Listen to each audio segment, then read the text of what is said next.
Take your seats.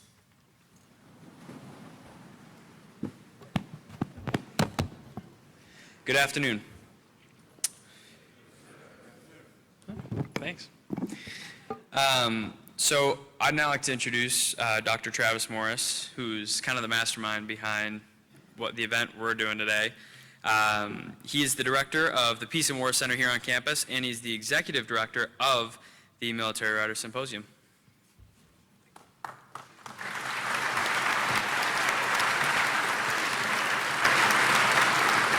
So welcome everybody. It's great to see all of you, and welcome to the 25th season of Norwich University Military Writers Symposium in Northfield, Vermont.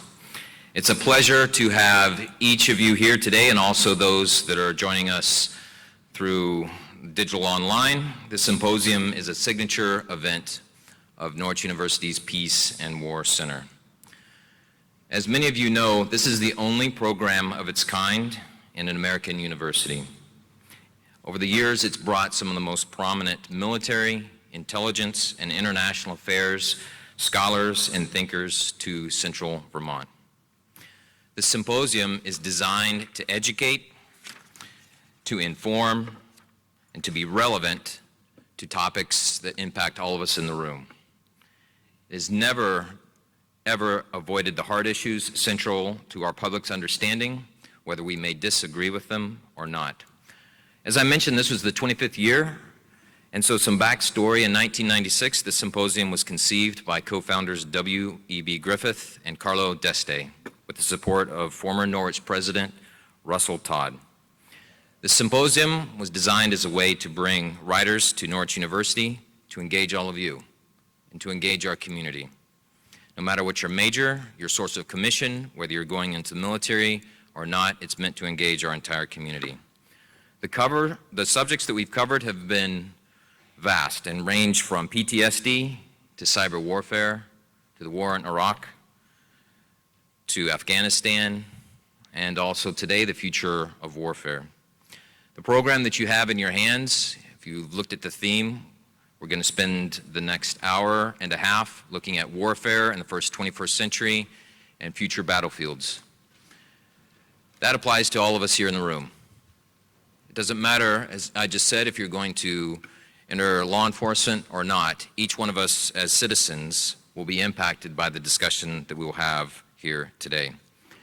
To my left, you have some of the globe's leading authority on the subject sitting right before you. And they've taken their time to come to Vermont to share some of their thoughts with you, and we're extremely grateful. And we appreciate the things that you've done already and the things that you'll do over the course of the panel. So before I introduce the moderator, I'd like to recognize and thank several people here or in this room that's made all of this possible. So when I call your name, please stand. Norwich President Richard Snyder. Medal of Honor recipient David Bellavia. The President and CEO of Pritzker Military Museum and Library, Dr. Rob Havers. Carlo and Shirley D'Este. And I'd like anyone present that has supported the symposium, either with your finances, with your support, or with your love, please stand. And that should be many of you. That's right. Let's give them all a round of applause. You can have a seat.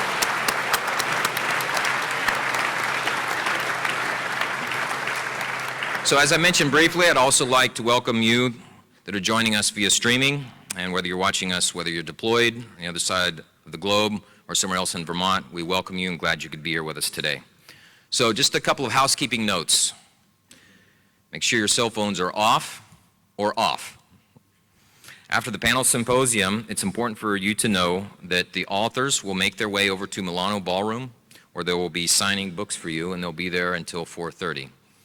This is a great opportunity for each and every one of you to engage with them and further pursue some of the things that they've said before you on the panel.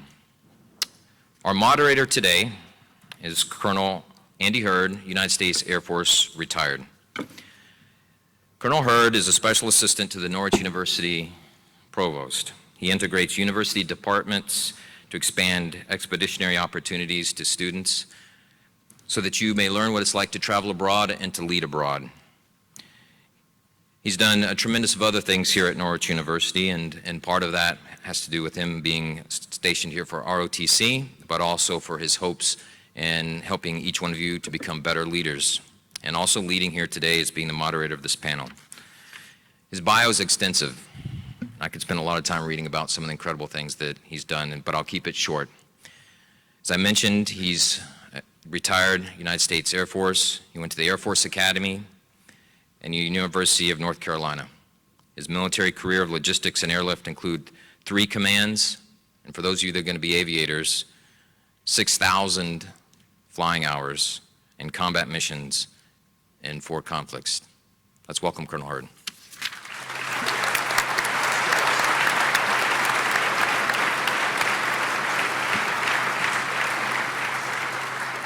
Thanks, Travis. Thank you for attending the Norwich University Military Writer Symposium Panel of Warfare in the 21st Century, Future Battlegrounds. My name, Andy Hurd. You and I are very privileged today that Norwich University and the Peace and War Center have organized this panel to engage with experts of the 21st century conflict.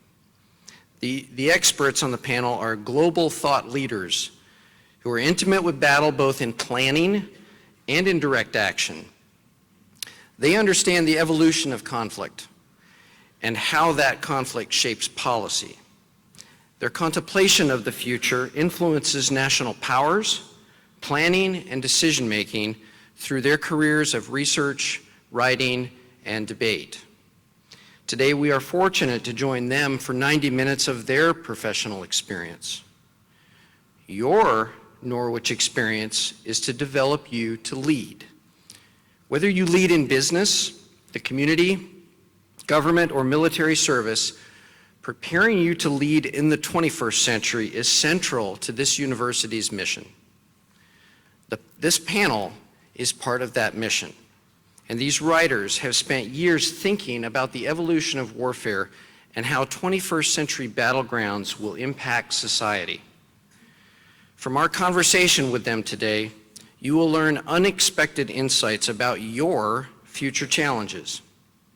Now, some of you may feel very comfortable conversing about cyber or artificial intelligence, robotics, or data.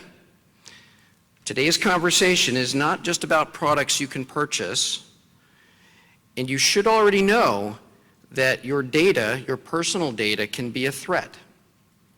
Your DNA, your search preferences, your social posts, they can be used for great purposes, but also they can be used to manipulate or threaten you. So today's conversation is about the future that you will live and work in, and we are here to explore the future of warfare. So your phone is a powerful communication tool. It's also a potential method of tracking and exploiting you. Artificial intelligence is changing our lives. It impacts future jobs, it impacts transportation and politics. Robotics have revolutionized industry already and war. Combined with AI, big data, and instant communications, robotics is a 21st century change agent perhaps like none other in history. You cannot be on the technological sidelines as leaders. Whether you're a school teacher or a platoon leader, you must continue to reflect what's expressed today by this panel. Your job as leaders is to be open to new ways of thinking and be proactive, confronting challenge. That is what today is about, the imperative to study the technological environment within which you must lead. Some of you must contemplate the very direct threats from which you must defend us in battle. Today, most of us are connected in real time to the internet. Immediate notification of events is beamed into your own pockets. Those students who registered their cell phones in the Norwich Emergency Notification System received an exercise notification early this morning. Anyone notice that? I'm sorry if it woke you up. The RAVE system can direct you to act, right? Hunker down, run, report in, alert somebody. This is an amazing capability for our safety office to trigger action throughout Norwich. So how would you respond to a directive to evacuate your building late at night and report in at the UP due to some threat? As you leave your dorm at midnight, you see this drone. You should ask yourself, why is it there? Is it security intending to search the building for a suspicious package? Perhaps it's a local reporter getting media content for the TV news. Or maybe it's law enforcement monitoring the safe evacuation or using facial recognition software to search for a suspect. Is it programmed to kill a target? So what if there were thousands of these on the battlefield, automatically seeking targets wearing your country's uniform? How are you going to lead men and women in that environment? Finally, what if this drone's programming incompletely analyzes the situation or has a coding error? What will you do, or what will it do, if you're standing in front of its target? These are the sort of questions you should ask each time you get a suspicious email or a directive text message, or you feel your car automatically bump steer away from the side of the highway, or when a drone buzzes overhead. What do these technological advances mean beyond their prima facie purpose? How far has this tech already gone in the government-funded laboratories, and what capabilities are already fielded? How are you going to be ready to wield those capabilities? And how will you lead people against threats who are faster, fearless, or devoid of empathy? These are game-changing technologies, and yours is a leadership future that cannot rely on studying the past. This drone is a fraction of the capability that exists today. Tomorrow's tech will be exponentially more powerful. And for 21st century leadership, you got to be immersed in the future. You all have to kind of become futurists. So fortunately, we're joined by 3 futurists today to get you started. You should have already read their biographies. If not, you can scan them now while I'm finishing these words, and plan to engage each of them after the panel at the book signing. Dr. Benedetta Berti is the head of policy planning in the Office of the Secretary General at NATO. She is a policy advocate for human security, stabilization, and peace building. She has written extensively on the future of terrorism and non-state actors. Her contributions earned her the Order of Knighthood from her birth country, Italy. Dr. Peter Warren Singer is strategist and senior fellow at New America. He's a leading expert in 21st century warfare, advising the Defense Department, industry, and entertainment, including the software Call of Duty. He's written nonfiction and fiction on future conflict and the impact of cyber and robotics. And he is listed by Foreign Policy as one of the world's top 100 innovators. Paul Scharre is a senior fellow and director of the Technology and National Security Program at the Center for a New American Society. Previously, he advised within the Office of the Secretary of Defense on unmanned and autonomous systems. He served in the Army 3rd Rangers, leading special operations reconnaissance teams in Iraq and Afghanistan. And Bill Gates named his book one of the top 5 books to read in 2018. And he is also this year's Colby Award winner. So panel members, life is busy. We fill our days with work, our studies, our relationships, and having time to contemplate the future is rare, especially when trying to think about battlefields. What is happening right now which may have significant impact on the 21st century warfare? Dr. Berti, would you please lead off on this topic? Surely. Thank you very much for the kind introduction, and thanks everybody for being here today. So I will start by saying that part of my job today very much has to do with looking at future trends. I sit in the office of the Secretary General of NATO, and I lead a team, and one of our main jobs is really to look at the future, look at 5 years, 10 years, 20 years down the line, and look at how the trends that we see in the world today in the realms of politics, geopolitics, economic, and security, of course, will affect our ability as an alliance to deal with the worst of the future. So that's certainly a question that takes up quite a bit of our time and our thinking back in Brussels, where I'm based.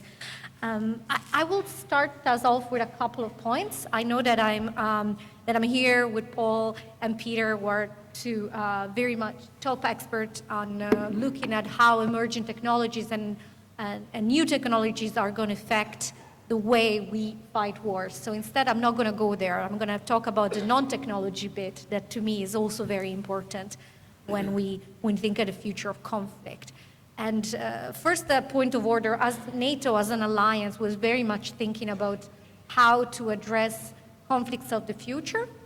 Our first assumption is that those conflicts will be unlike the conflict of the past in at least a few dimensions. One of them is the fact we expect these conflicts to be multi-domain, so not just fought at air, land, and at sea, but also in other operational domains like cyber, like space, like the information environment. And we're taking a number of decisions and implementing those decisions so that we are ready to fight conflict on the multi-operational domain. Now, as a researcher, I would add another point that to me is perhaps sometimes forgotten when we think about the future of warfare and the future of conflict, and that is that more and more we're called into a position where we have to even question, where does conflict begin? When does it end? What is really conflict, in the sense that we're going to face more and more of activities below the threshold, in the so-called gray zone, mixing and matching kinetic and non-kinetic means to achieve maximum, I think, military effects. So we're more and more faced in a world in which all tools in the toolbox, from geopolitics to humanitarian assistance, to foreign policy, to a number of tools that we traditionally thought as separated from pursuing military and security policies, are going to be mixed and matched together. And I think we still have a number of political and military adaptation that we have to undertake to really be able to deal with conflict in the gray zone. The last point I would make is that conflict also looks increasingly more unclear. Where does conflict begin? Where does it end? And we live more and more in a world where I would call us in witnessing a number of no war, no peace scenarios, none of which are giving any indication to be going away. To the contrary, if we look at the map of political violence today and we track where the main civil and humanitarian crises are occurring, from South Sudan to Iraq, to Syria, to Afghanistan, to Yemen, to Somalia, and I could go on. One of the characteristics here is that we are in protracted political conflicts in which the beginning and the end looks increasingly more blurred. This puts a number of really important dilemmas in terms of how do we do peace building, how do we do humanitarian assistance, how do we do development, when do we use the military more effectively? And I think that's a trend that it's only going to increase. We're going to have a world where frozen conflicts, unresolved conflicts, protracted political crises are not going to go away. If anything, they're going to become more entrenched. And that, I think, places upon us a number of serious dilemmas in terms of how do we intervene, how do we act to mitigate the impact of conflict. And then there's a lot of other trends, but I'll start us off by making this point that the battlefield is not one, but it's many.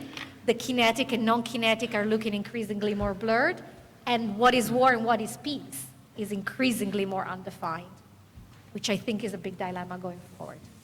Thank you, Dr. Berti. Dr. Singer, in Ghost Fleet, there's a lot of complexities in that story. So what of that story, or what trends are happening right now that they're already real time for these future leaders? Sure. So I want to begin by thanking you and the organizers for having myself back here. It's just a real honor to join you, and everybody shows such fantastic hospitality. To ping off of what was brought up there, I think one of the other areas in terms of the future of warfare that's a key driver is the emergence of a series of technologies that you might think of. They go by different buzzwords. Sometimes they're called revolutionary technology. Sometimes they're called disruptive technology. Basically what we're talking about is technologies that change the game. They're technologies that a generation ago we would have thought of as science fiction. They're now real and they're poised to change the world. And when I say change the world, I mean everything from society, business, to what plays out on the battlefield. And, think of these as, I was at the museum here earlier today, and, you have distinguished graduates, 150 years back who led the United States Navy adapting to the new steam engine and the idea of a armored vessel. You then have a wing that shows the first graduates of the school wrestling with the flying machine. You have I visited a cybersecurity course here. That's not thought of the computer circa 1980. You aren't thinking about its weaponization. So what's akin to that moving forward? We can see areas of that. You can break it down into something that both Paul and myself have worked in the hardware space, and you saw an illustration over the corner. It's robotics, but most importantly, increasingly autonomous robotics of various sizes, shapes, forms. If you think of in the software space, it's artificial intelligence, lots of different definitions of it, but essentially machine intelligence that is either simulating human decisions or doing them better in some way, shape, or form, quicker, taking in more data, et cetera. You've got the change in the internet to the Internet of Things. So you've got hardware, software, you have waveware, which is basically new energy sources, but also energy becoming a weapon itself. The ray gun is no longer just something in science fiction. And then you have human performance modification using technology to change what we can do. And it might be tech that we carry on the body, exoskeleton, Fitbit, you name it, or it might be technology in the body. I met a student here who is doing their research project on brain-machine interface technology, basically using your brain to connect up to a computer. This was not a science fiction class they were in. It was in your engineering department.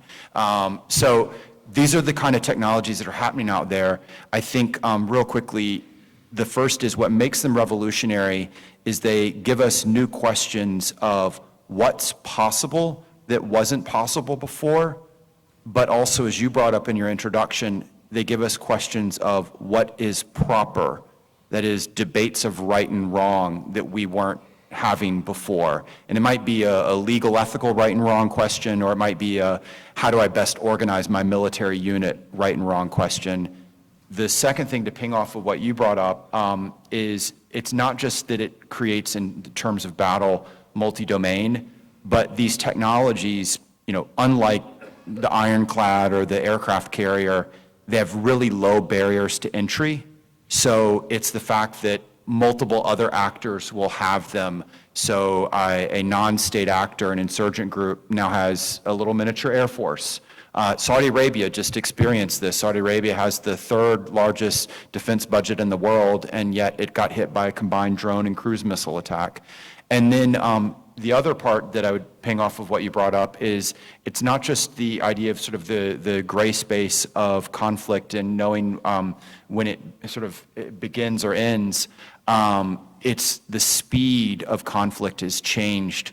So AI, part of the goal of it is that it moves at quicker decision-making than humans. There's so much going on, we may not be able to weigh in the ways we used to. But the flip side is that it means conflict may be continual. So to use the example of Ukraine, and we played with this in the Ghost Fleet book, the cyber war effectively was lost by Ukraine before the first armed troops crossed into their territory. So they lost the war before the actual war began because of what was happening in their networks months before the fighting began.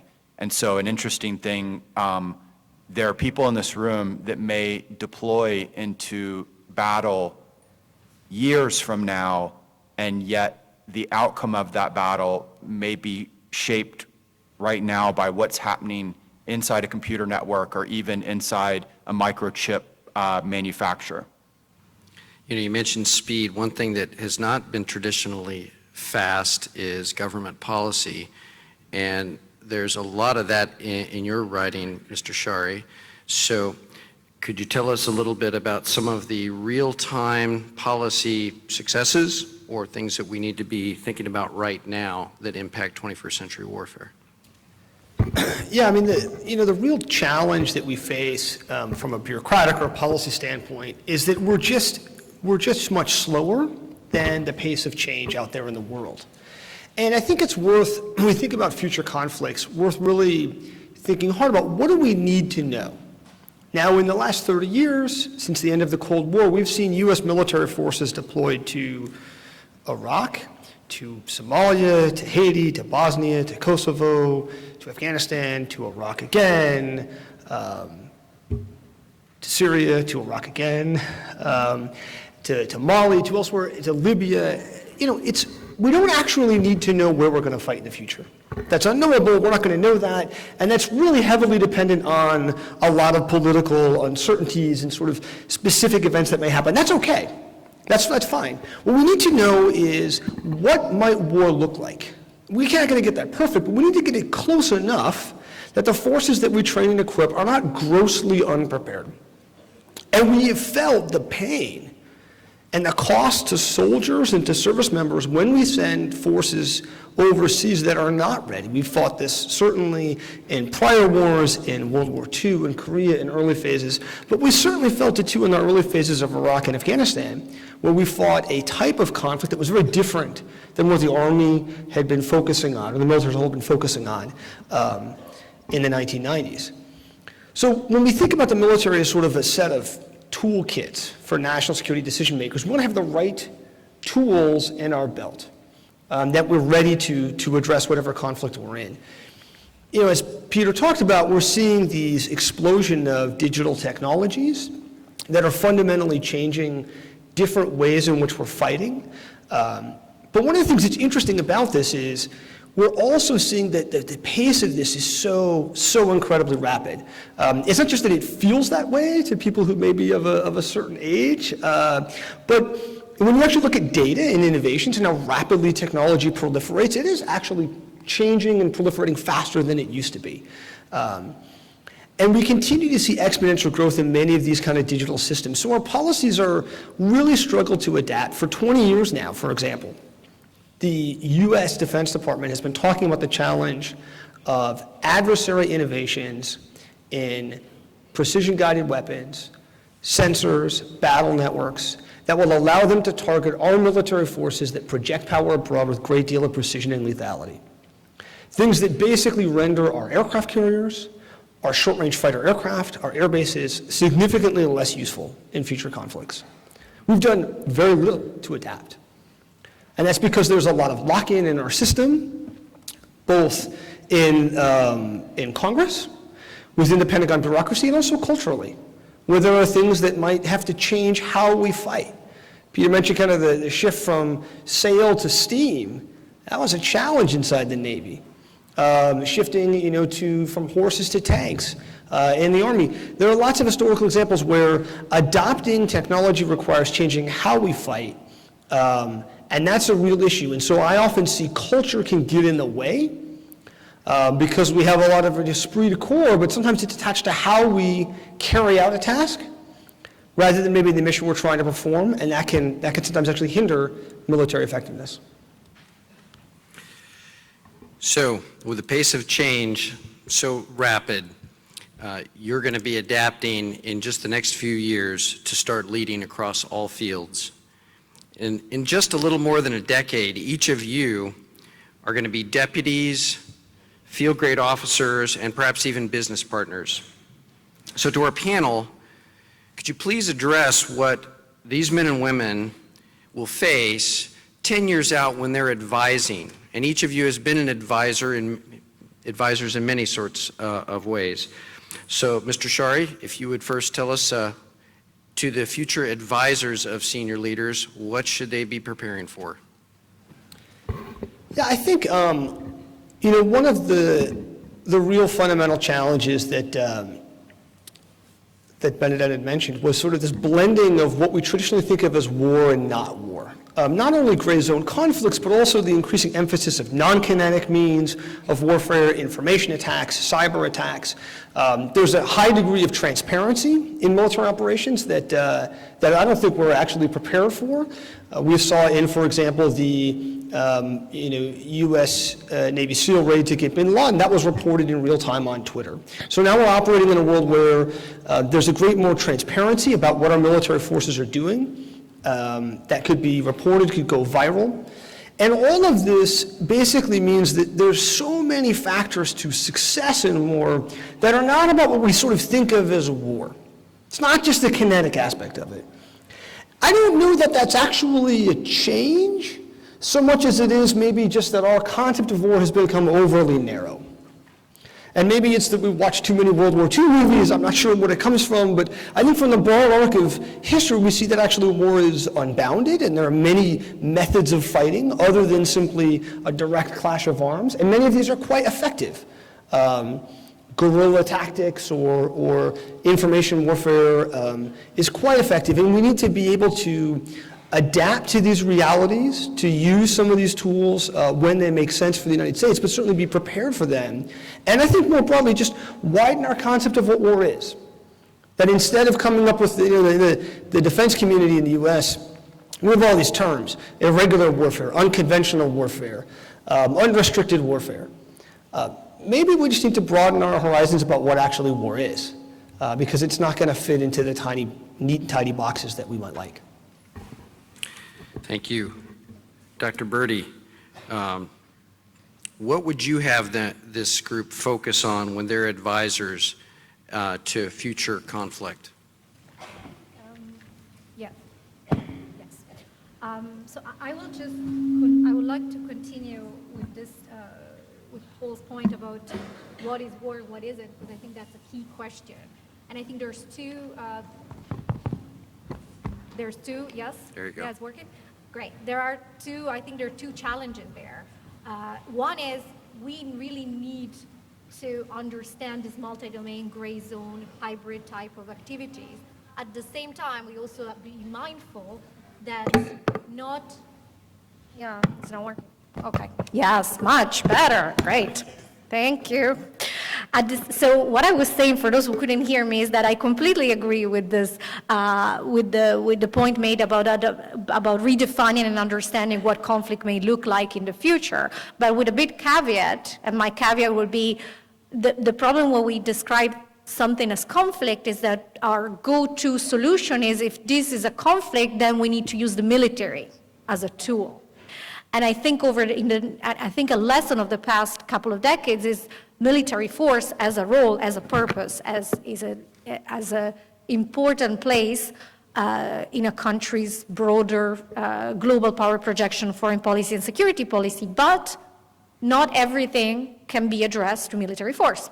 And the challenge of stabilization, and I think it's something that we need to reflect very keenly, very, very carefully about, is fundamentally a multi-sectoral challenge that requires economic development, reconstruction, political representation, a series of measures that cannot be delivered by the military primarily, or even by the military at all. So the challenge is to know when force is useful, when force is the go-to policy tool, and when our military needs to be given the chance to do what it does best, and other parts of government needs to step in. And I think the challenge of stabilization is one of those. So that's just to react to the point that we need to be more flexible, but we need to be careful not to militarize all the problems we have, because many of them have no military solution. They require political engagement.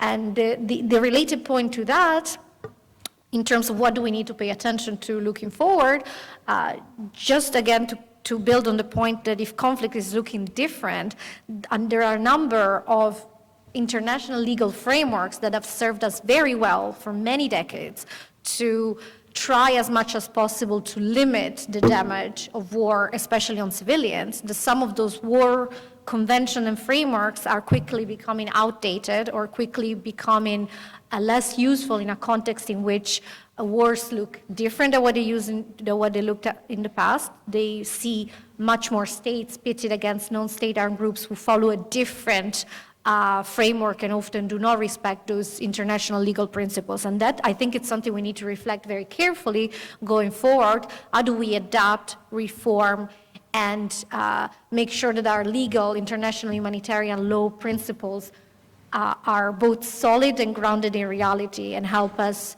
fight the wars we need to fight while staying true to our values. And to me, that would be a key challenge of the future. Dr. Singer. I was thinking through it in terms of the question that you're really asking is what will be different that someone in that role of a staff officer in the military or a young executive in a business, what's going to be different for them when they're advising, say, their boss on what to do? And I think there's two things that stand out, and one's to play off of what Paul brought up. It's not just the real-time element of the information, but if we're thinking not just now, but in particular 10 years out, the task of that staff officer, that executive, is not going to be go out and get me the information on X. Rather, it's going to be help me to figure out which of this information is important and which of it is actually true. So we'll move from a space where you have to find the data, which is what a lot of people are in now, to know, there's so much of it, what's the relevant part of it, what really matters. And then we move into 10 years out, a world of everything, and I'll be talking about this later tonight. Everything from deliberate disinformation to AI-generated deep fakes. So what's just true or not? Again, whether you're talking about a battlefield operation to what do my customers think, to did this crime happen or not, or who did it. The second sort of the challenge is again comes from opportunity is.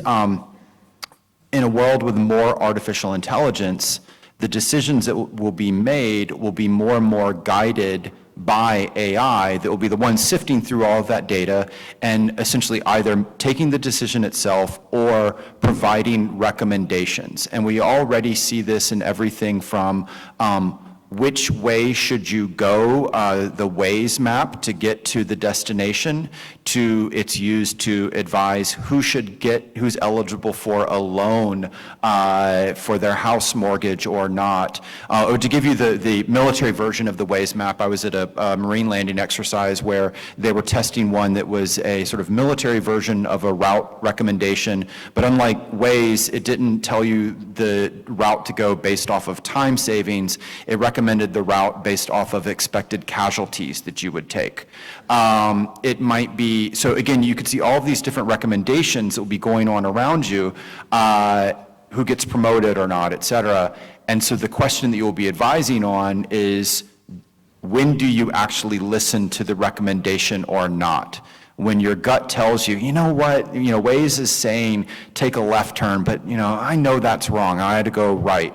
Or this is saying that this person should not get a loan, but there's something about them, they seem trustworthy. Or maybe that there's an issue of algorithmic bias and it's the wrong data fed into it. One of the things to hit what Paul brought up about the different recent experiences of war is in the military, a challenge is that we're training our AI off of data from Iraq and Afghanistan, which is great, except is that actually going to create, is it going to be suitable for, say, a major state conflict against China? Will the ways that we process decisions in Iraq and Afghanistan always be appropriate? So those two elements, the idea of one, helping people sift through information, what's real or not, and two, when do you listen to the AI and when do you not, is the kind of decisions I think you'll be part of that, say, staff officers 25 years weren't. Now, the good news of this is you're like Bane from the Batman movie. You grew up in the dark. This is what you know. So you will be, in some ways, better suited to help advise than, say, the current generation who are being flummoxed by all of these issues of fake news, disinformation, et cetera. That's a great point. It's like a derivative of it's never as good or as bad as first reported. Now it could be terribly inaccurate, and we need a confidence level against every fact that the commander or the decision maker sees. So to the panel, in 25 years, these people will be our community leaders and our elected politicians, our business owners, and our military commanders. In that future context, when this audience will have their greatest influence on the world, is the context I now ask each of you an individual question, and certainly will have follow-up from the other two as desired. First to Dr. Berti. Ma'am, you have championed human rights and written extensively on mitigating conflict's impact on civilians. Today, human rights violations conjure visions for me like homeless refugees, non-combatant casualties, and resource deprivation. With rapidly changing technology, what will characterize human rights issues in this century, in the future, that are new considerations that our leaders are going to have to struggle with to manage impact on civilians? Thank you for that question. It's certainly something I spent quite a bit of time thinking about with no great answers, admittedly, but I'll give you my 2 cents anyways. I think we have at least 2 main challenges to deal with, and we need to deal with them today to make sure that the situation in 25 years is not as bad as it could get.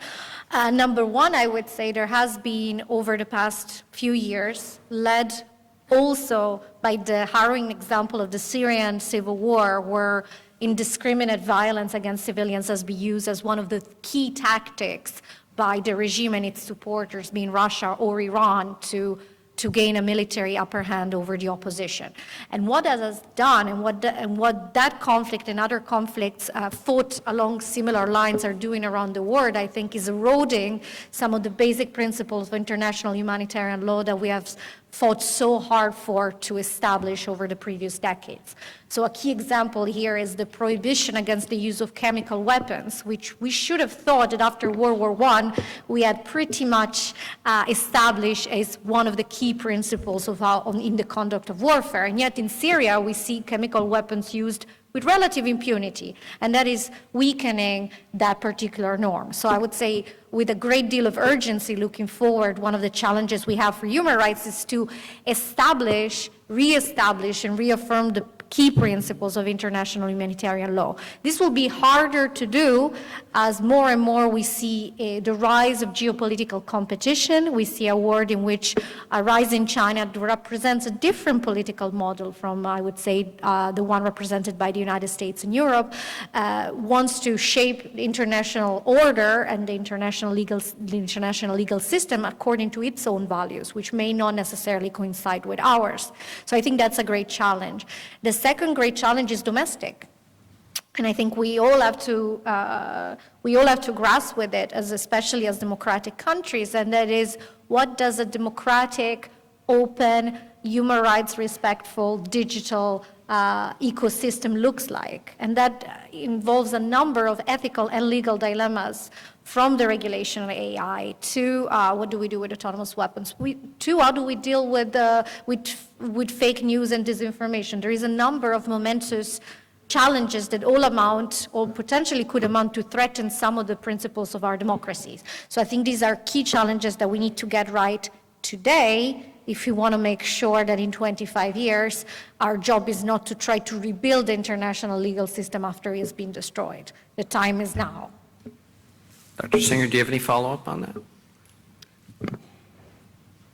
I think one of the other interesting aspects about it's the new challenges that the institutions that protect human rights face from new types of threats. So one of, to play off of that example of chemical weapons use in Syria, the resistance to trying to create accountability of it took place everywhere from within the United Nations, sort of the classic way, but it also entailed a massive disinformation campaign pushed over social media, trying to reach into the different body politics of the nations deciding whether to intervene. Basically, saying, no, the chemical weapons attack didn't happen, or it was fake news, it was planted by the insurgents themselves, and you saw a near perfect alignment. And actually, when I say near perfect, like literally the same players that were pushing disinformation targeting the United States 2016 election were the same ones pushing that. And it's a means of information warfare that made it harder to build respect for human rights, because if we can't even agree on whether the atrocity happened or not, how do we then get to what do we do about it? And so one of these interesting things is, how do we build up resilience to those kind of attacks? Not just our politics, but also we've seen human rights groups attacked. Another great example of this, a human rights group in Sudan had its emails hacked and then false information planted in it, and then it was spread viral through a mix of bots and sock puppet accounts. Sound familiar? And it was the whole part of a way of damaging that human rights campaign to prevent it from operating effectively. So until we get a kind of handle on this new type of digital threat, it's going to be sort of poisoning different parts of everything from domestic politics to global respect for human rights. Mr. Scharre, do you have any thoughts on the human rights impacts? Yeah, I mean, there's a long-running contest, of course, between democracy and authoritarianism or liberalism. And we got to the end of the 20th century, and democratic values, liberal values, won that contest in the 20th century. Right? Free nations defeated totalitarianism and Nazism and communism. But that wasn't the end of history. That wasn't the end of the story. And we're seeing new forms evolve now in this century that are quite dangerous. And if you don't stand up for these values, they erode over time, right? So certainly in Syria, the gross abuse of human rights by Bashar al-Assad's regime and inability of the international community to effectively do anything about that is degrading norms in military conflicts. But we're also seeing this in peacetime. China is engaging in horrific human rights abuses, detaining over 1 million of its citizens in Xinjiang, and the world is basically silent on this. And it's really deeply troubling. We know this is happening. There's plenty of ample information about it. China successfully basically bought off other countries. Europe is largely silent on this. And because in large part we get countries getting money from China. And so there was a sort of a view at the late 1990s and early 2000s that there was this broad arc of history that was trending towards progress. President Obama used to talk about that. I think that's optimistic, but I don't think that's supported by reality. The U.S. engaged closely with China on the assumption that over time engagement would lead to China becoming more liberal politically and economically. That's not borne out. We're now facing a very serious competitor in China that has a very different view of the world than the United States. And I think it's a real challenge when we think about how to adapt to this, because there are many countries that would love a world where human rights doesn't matter. And I don't think that's the world that we want to live in. Thank you. Dr. Singer, Ghost Fleet contains characters who consistently express honor, but they seem to struggle with a technological change that reduces or perhaps eliminates it from the battlefield. Staff Sergeant Bellavia this morning professed that empathy is what makes America's military so much better than everybody else. Will honor and empathy remain essential in conflict, or is it going to be a liability, or perhaps both?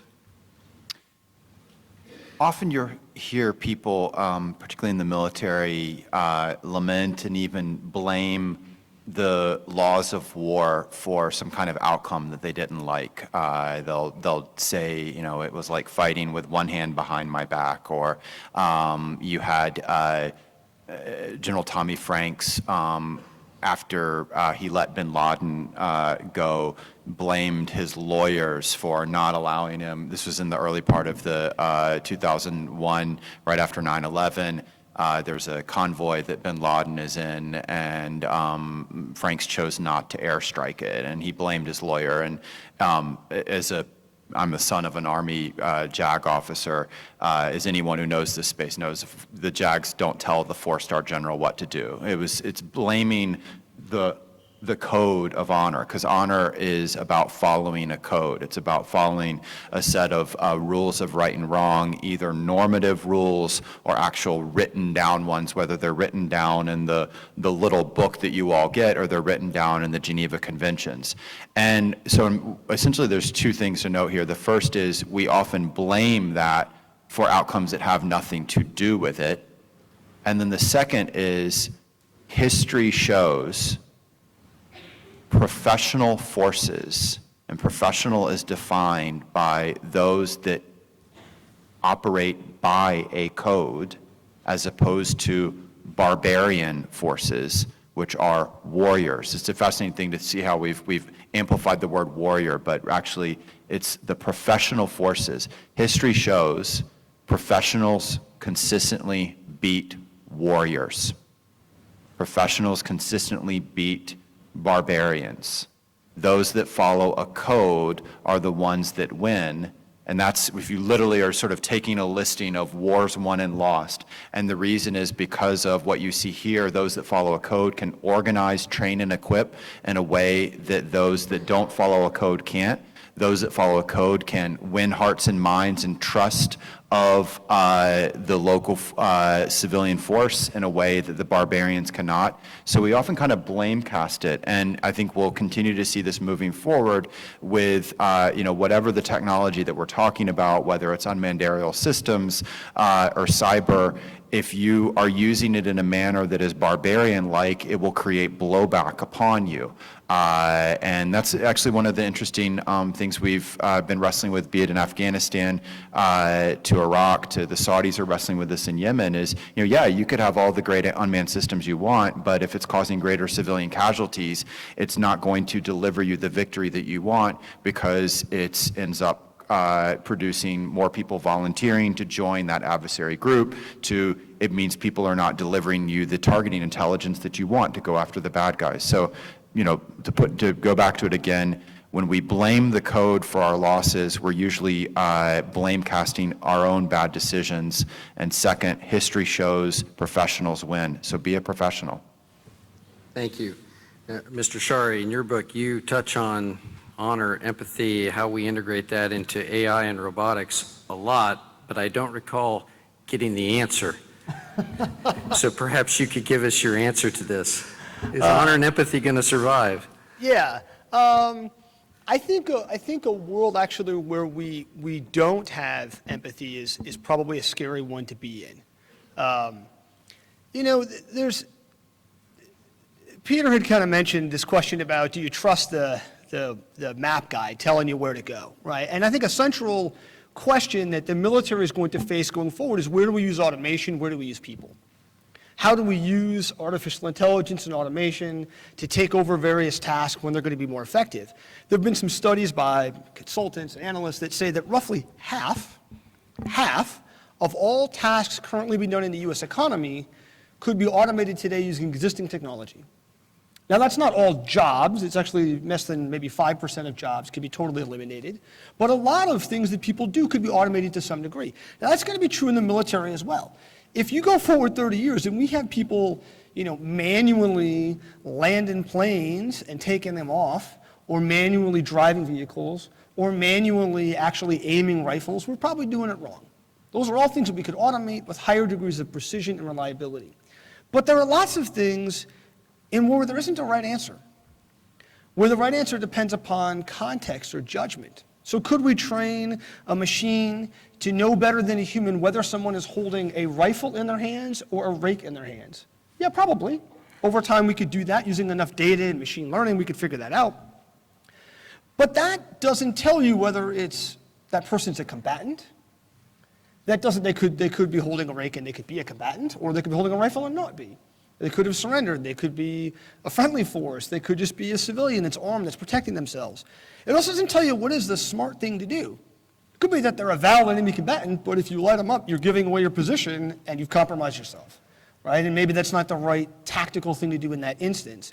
And those are things that we want people involved in. But there's, of course, also this ethical component that you mentioned that I think is particularly salient when we think about the use of force in war. It's a tricky thing because there's a cost to having people involved in these decisions. There's a cost that people have to bear that moral burden.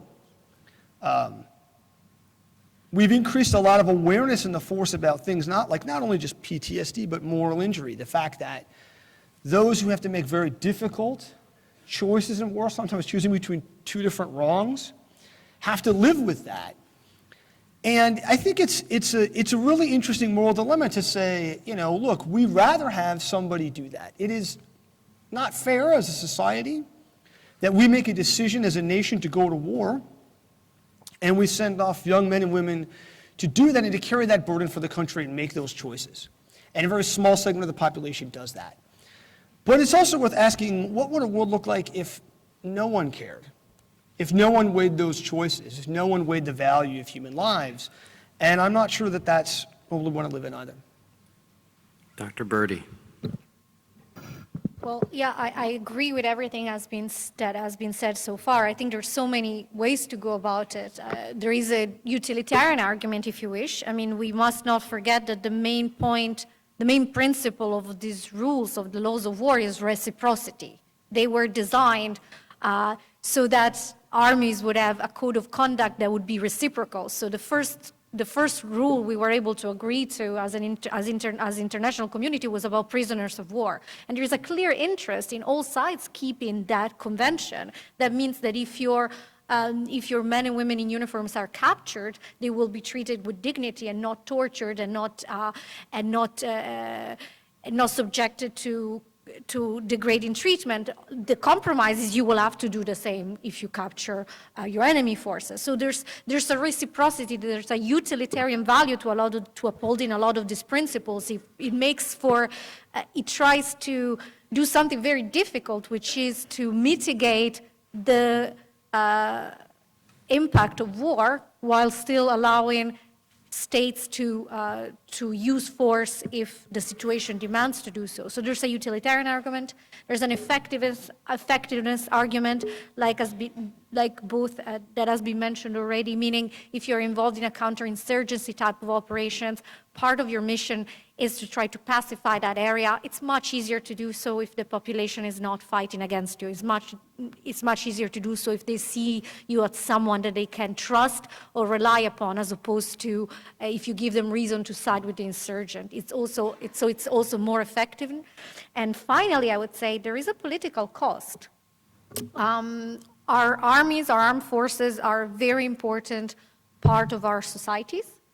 The way they fight tells us a lot about us, about who we are, about what we stand for, and what type of societies we want to live in. So this is not just about what we do abroad reflects on what our values are home, right? So in that sense, I think it's absolutely vital for democracies to continue to maintain honor and empathy and respect international law, because this is about us and how do we want to live with ourselves in our societies, what values define us. And I certainly hope that the values that define us tomorrow will be the same that have defined us so far. I'm very hopeful after those three answers. Honor will survive. Mr. Scharre, your exploration of the future employment of AI and robotics in Army of None was fascinating. Bill Gates, in his very positive review, he provides a measure of comfort that he doesn't lose sleep. But when I imagine 2040 battlefields, it worries me, because I think of the tireless, fearless robot, all-knowing AI, combined with great power capabilities, it ends in some sort of global Armageddon. What's the worst case in your future? Yeah, so I think the good news is, the kind of things that we see in science fiction, I don't think are real risks, of Terminators turning on us. We got yet another Terminator movie coming out, and I'm sure it'll be very entertaining, but not a real problem we face. I think the things that worry me the most are a slow movement over time towards more automation that slowly peels away human control from warfare, and that crosses some threshold that we may even not realize we're doing at the time, where humans have much less control over what's happening. This has been expressed in different ways. Chinese scholars have talked about a battlefield singularity, where the pace of automation and machine-driven warfare on the battlefield eclipses the speed of human decision-making. So now, we want to use automation to get inside the OODA loop of our adversaries, to react, to observe the environment faster than them. But automation raises the prospect that your military forces are inside your own OODA loop. And that can be okay when you have people making these decisions, right? We want to tell subordinate units, hey, be flexible, be adaptable on the ground. We don't want our subordinate units calling up to higher ask permission for everything. We have ideas like commander's intent, but the machine's not going to understand commander's intent.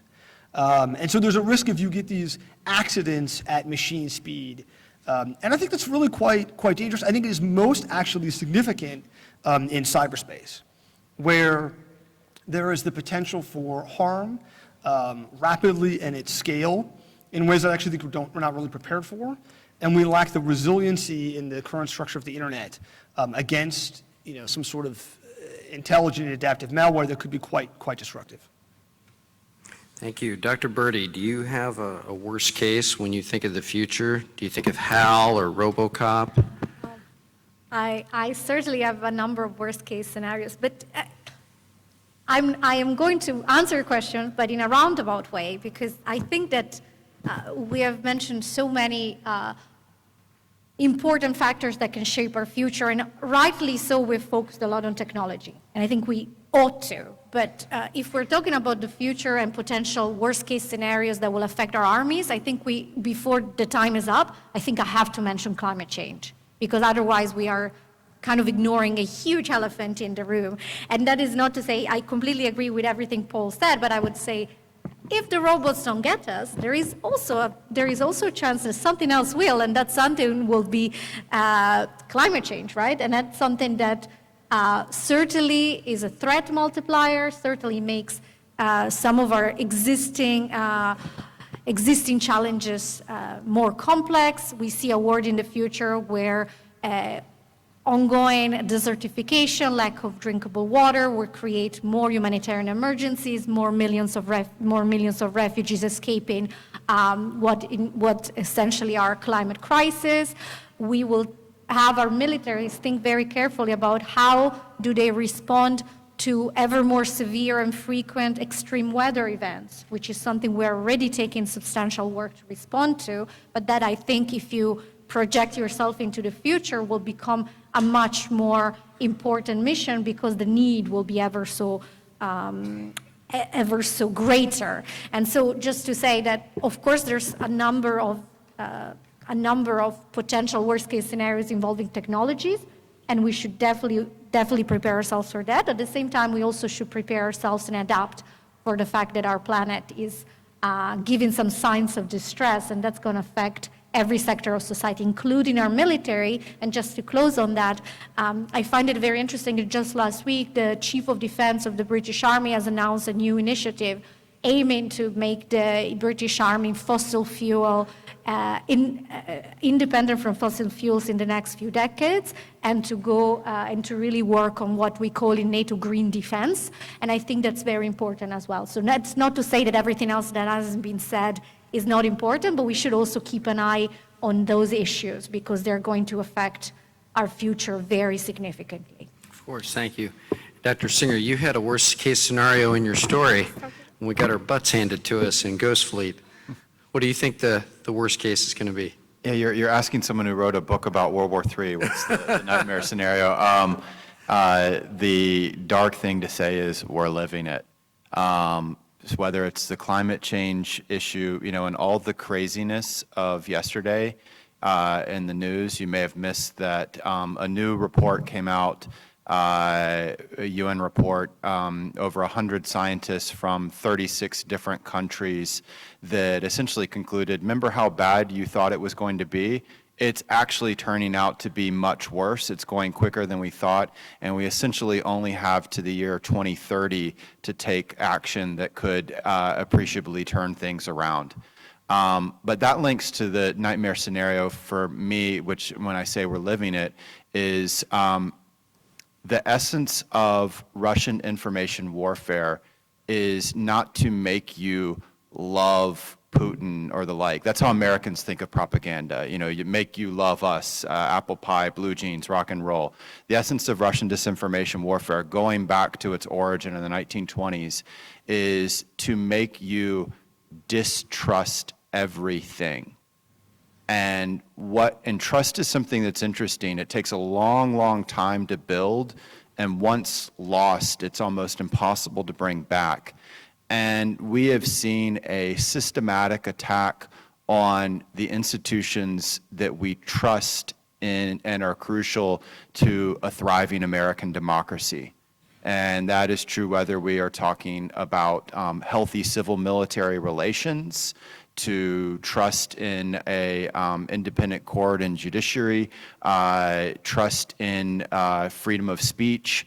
We are seeing each of these core institutions that democracies need are under threat right now, and as the pledge that many of you will take, from foes both abroad and domestic. And I worry we are sort of shrugging off that these, and you can see it in the polling data and the like of trust in institutions. That lost is almost impossible to bring back. And the challenge of these periods, whether you're talking about warfare, what happens if you have a highly politicized military, a highly partisan military? We know that is a military that is less likely to win wars. What happens, how do you affect climate change? Well, it's very hard to do it if you are simultaneously describing it as a conspiracy theory put out by China. So I worry about these things. That's my nightmare scenario, is our institutions that are so core to our democracy are under threat right now in a way that did not happen when I was your age. Thank you, sir. So, we're just past about an hour point, which is often a time to think about stretching.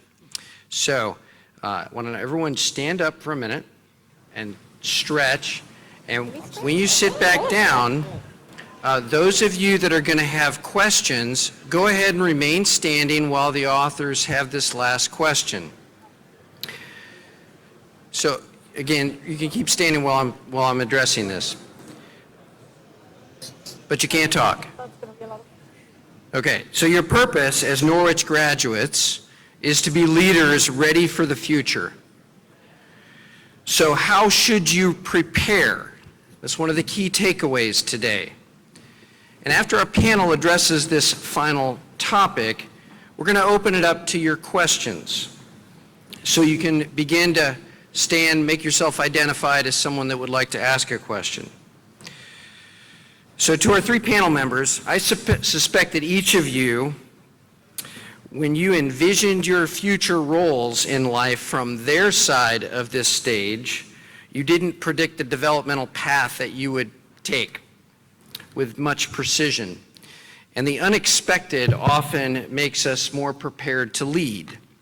So what in the three of your experiences unexpectedly prepared you for the influential roles which today you have, and our audience can consider that when they're thinking about planning out leadership development? Dr. Singer, would you tell us a story? This is going to sound like I was kissing up to the concept of the conference itself, but the advice that I would give that then links back to experience is all of the issues that we're talking about, whether it's robotics, climate change, human rights and conflict, cybersecurity, they are inherently multidisciplinary, That is, whether you are an engineer working on a robot, we're now learning, Paul can attest to this, we're pulling from the fields of biology and design. Or, I was meeting with the cybersecurity class earlier, and we were talking about, the keys to network defense involve, not just the coding of zeros and ones, but an understanding of economics and what incentivizes best behavior. So it's that multidisciplinary nature that I think is going to be so key to whatever role you take on.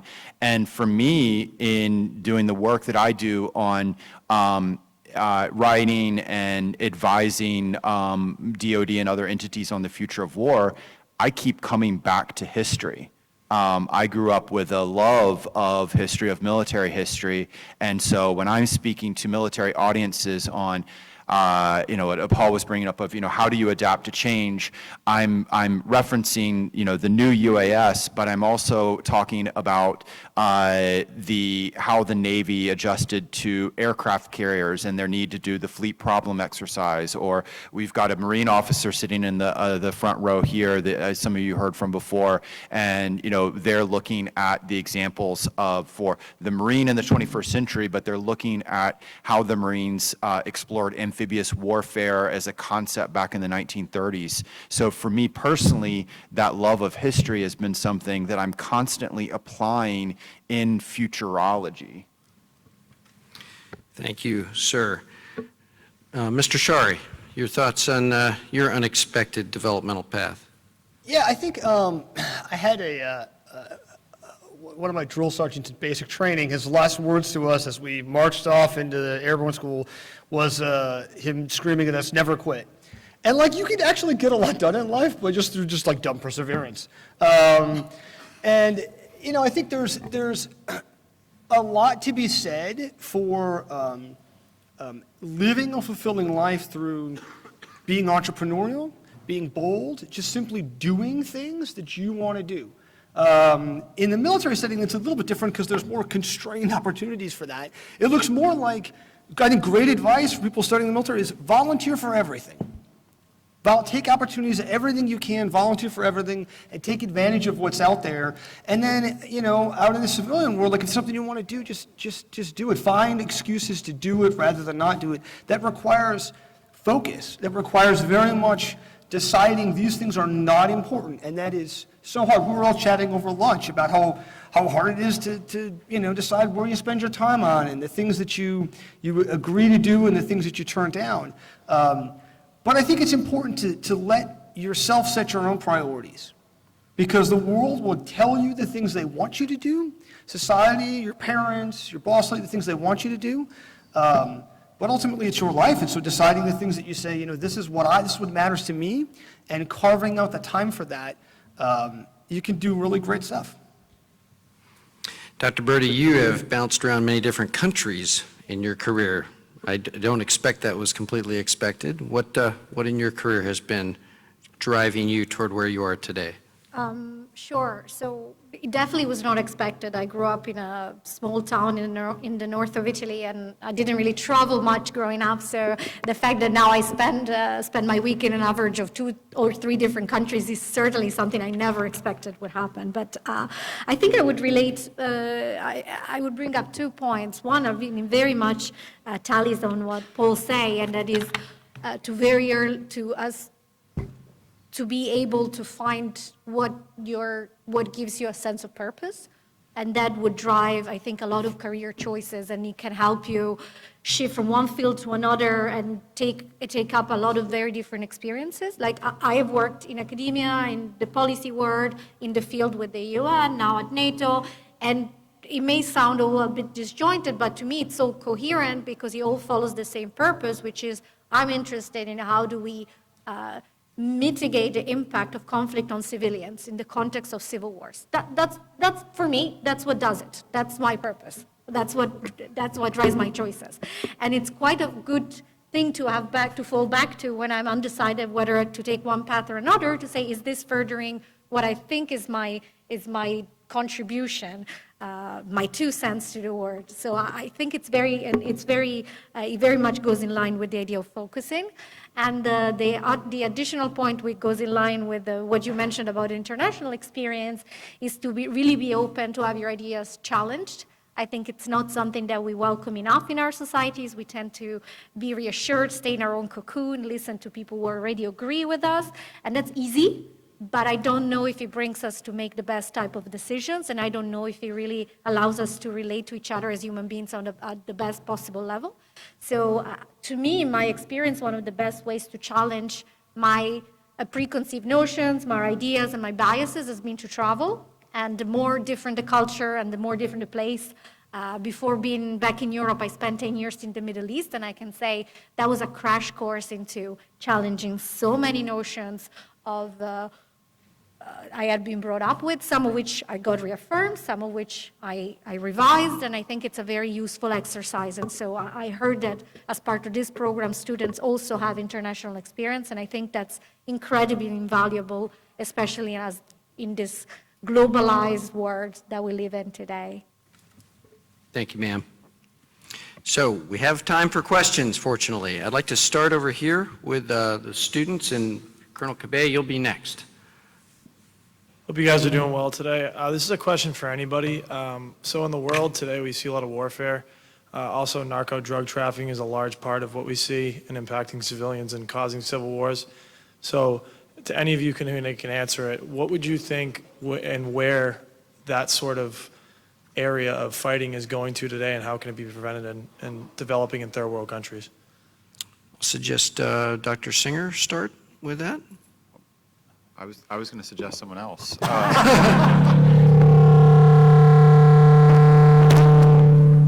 See, I wasn't supposed to answer. Dr. Berti. Okay, so great question. I think that it's very, very important to tackle the issue of organized crime, because that's something we have underestimated for very long, but indeed cartels are today much more sophisticated, much more able to project power and to have an impact on political dynamics as well. So I think it's a key challenge for us to tackle. In terms of how do you do that, I think that what we need, and I think most of the strategies have this component, is a multi-pronged approach. So on the one hand, really to try to undermine their funding model, find ways to make it harder for them to profit. So there is an economic, financial aspect that is very important. But then again, there is the root causes discussion, which I think we should never forget, and that is what drives people to join this organization, what drives these dynamics, and often it has to do with poor governance, fragile state. This is one of my key mantras, so I always go back to that. But the point is we also have to address the political context very carefully. And I would just close, because I know there's a lot of questions, by saying this is especially important in regions of the world that are of strategic interest to the United States, like the Middle East. For example, in North Africa, we see more and more actually synergies between criminal organizations and terrorist groups. So it transcends the public security and becomes a national security issue as well. So I think it's a very good question. Do you think that future battlegrounds will be impacted by narco trafficking? Well, yes, and they are. I mean, we must not forget that, for example, in the case of ISIS, which for a while was the terrorist groups with the biggest territorial and population control, and also the wealthiest terrorist organization. This is before our military operation put an end to that. But the point is, a substantial portion of the revenues they made was out of smuggling of antiquities, of oil, was out of being involved with criminal organizations. So the link between terrorism and crime makes what happens in the criminal world very relevant to stabilization operations all around the world. So yes, I would say it's linked. Thank you. Dr. Cabay. As my students know, I am very old. I started programming in 1965, but I have followed developments in computer science all of my career. I am up here to give you a warning. There are two factors I did not hear mentioned. Number one, neural networks develop algorithms that are incomprehensible to the human beings who are depending on those algorithms. And there's evidence of that. For example, one of the earliest neural networks, back in around 1988, was tasked with developing a integrated circuit for a particular behavior, and it worked. And none of the electrical engineers could figure out how it worked until they tracked it in detail for a couple of weeks. That's number one. Number two, back in the 1930s, Gödel articulated a principle. Gödel's theorem of incompleteness includes a prediction that all self-referential systems are inherently chaotic, where chaos, in mathematical terms, means having disrupted responses to changes in input. Those two factors should worry the hell out of us. I leave it to you to comment. Anyone worried?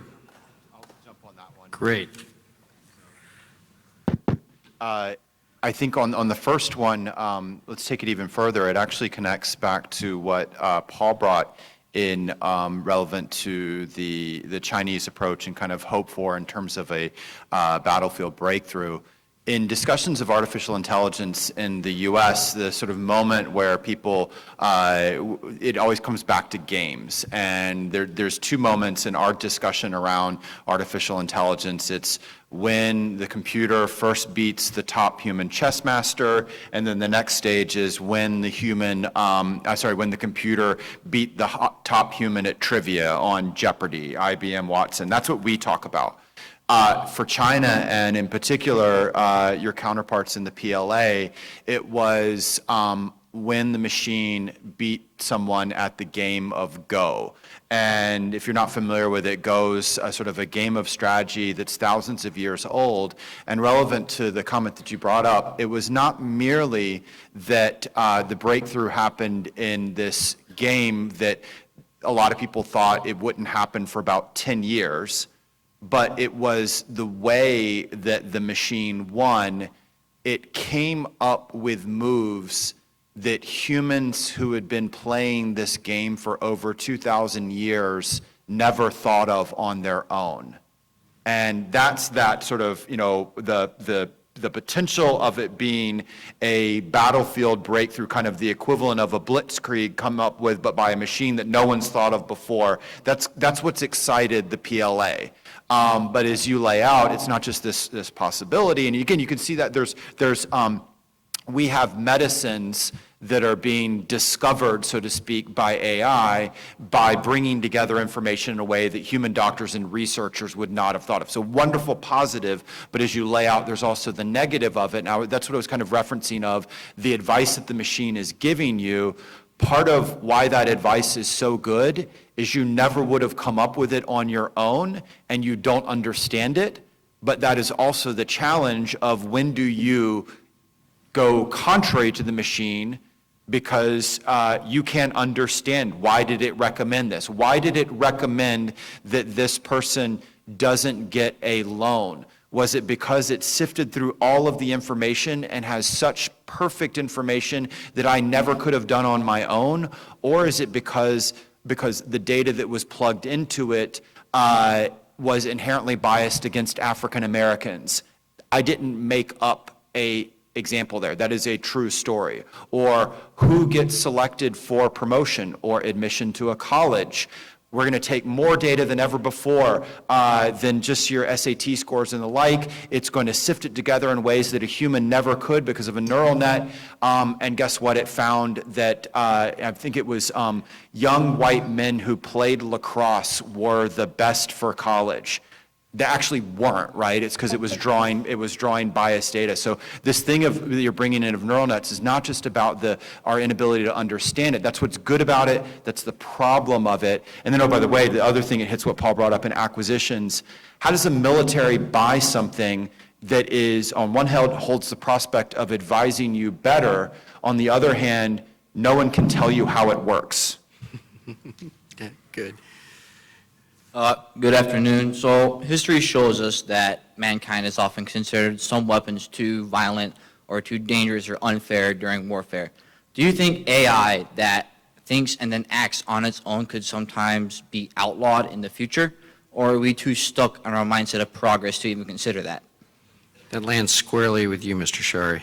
Yeah, I think that's kind of the question. The track record of trying to regulate weapons date back to antiquity, to ancient India, and attempts to ban poison-tipped and fire-tipped arrows, and it's a real mixed bag.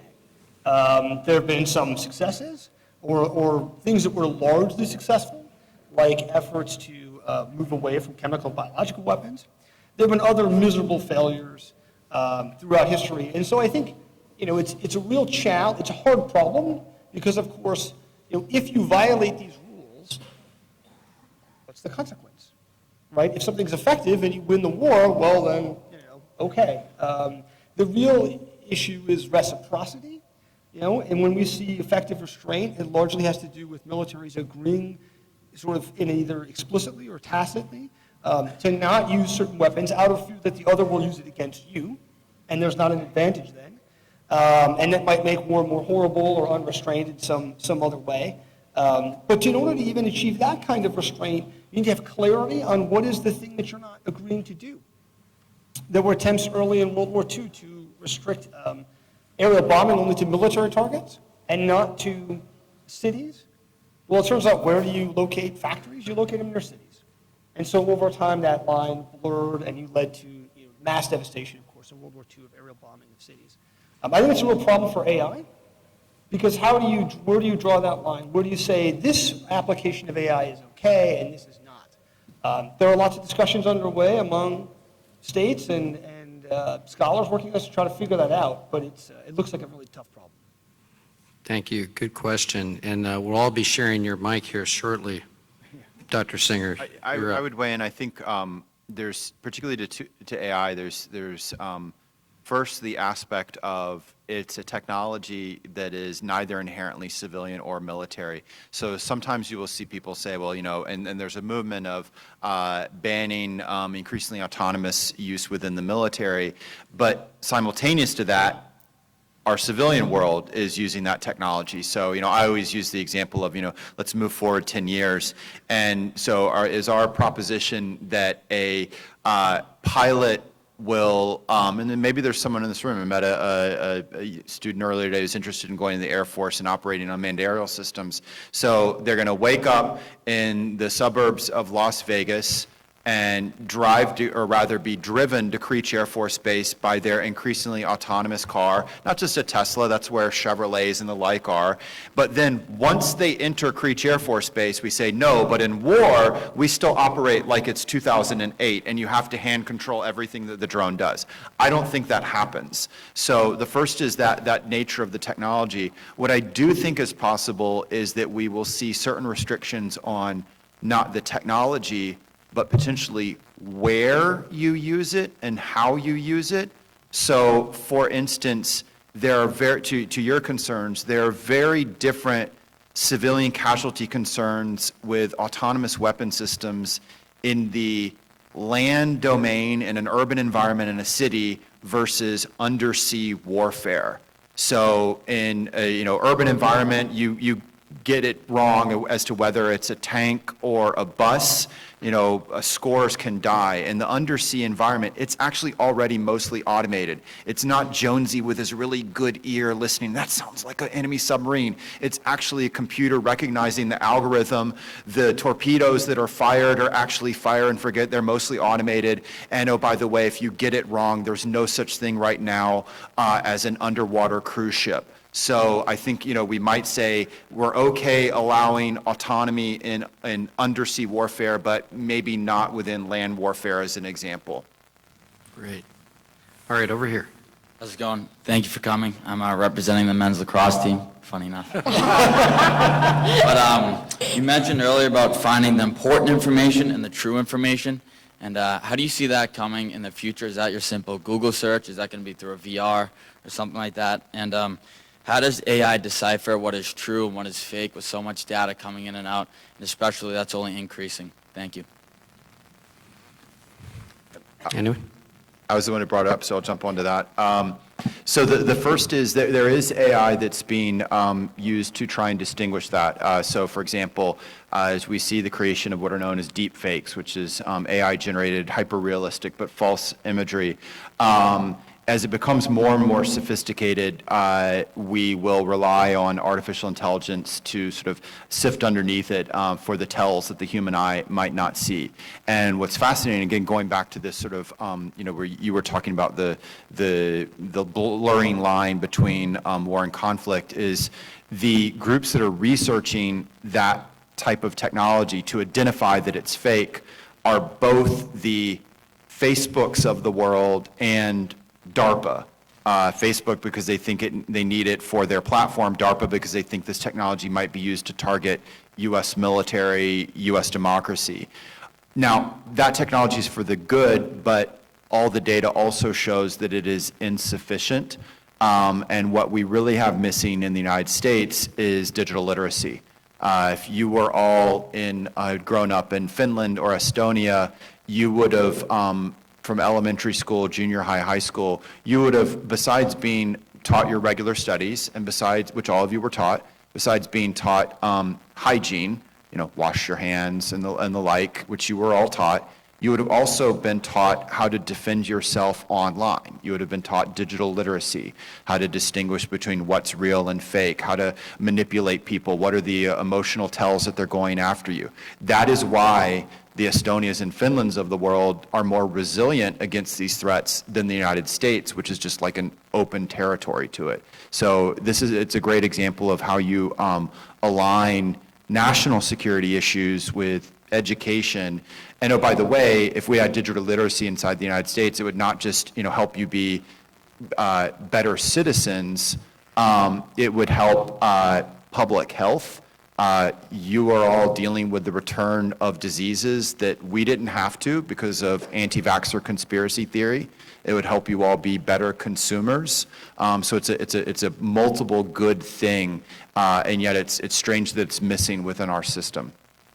Yes, Dr. Berti. I agree with everything. I just wanted to add another layer of complexity. Maybe I shouldn't answer this one. Let's try. Yep. Yes. Yes. Yes. Paul, give me another microphone. Another layer of complexity is that we can get better technology that can help us detect deep fakes. Sure.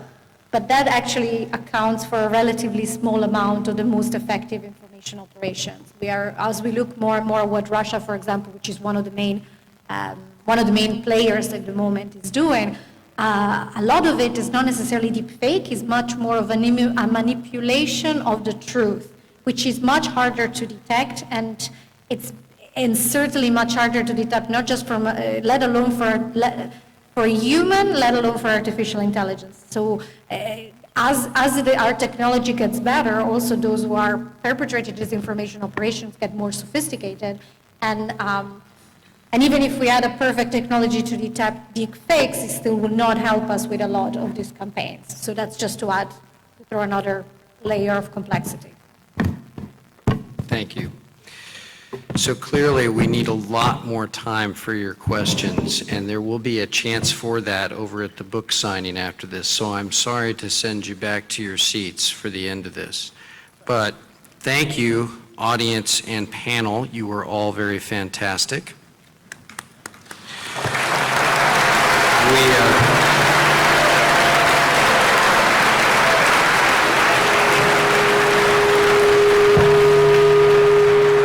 have covered a lot of important aspects of your future leadership problems. And students, I appreciate your willingness to embark on the Norwich experience, and I want to take this opportunity especially to thank those of you who are going to defend freedom and ensure our security.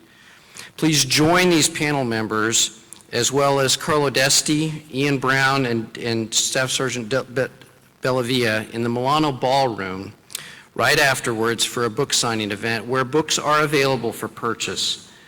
And finally, tonight, you are all invited to continue parts of this discussion in the Todd Lecture at 1900 in Mack Hall, where Dr. Singer will discuss weaponization of social media. So I hope to see you all there and over at the book signing. Thank you, panel.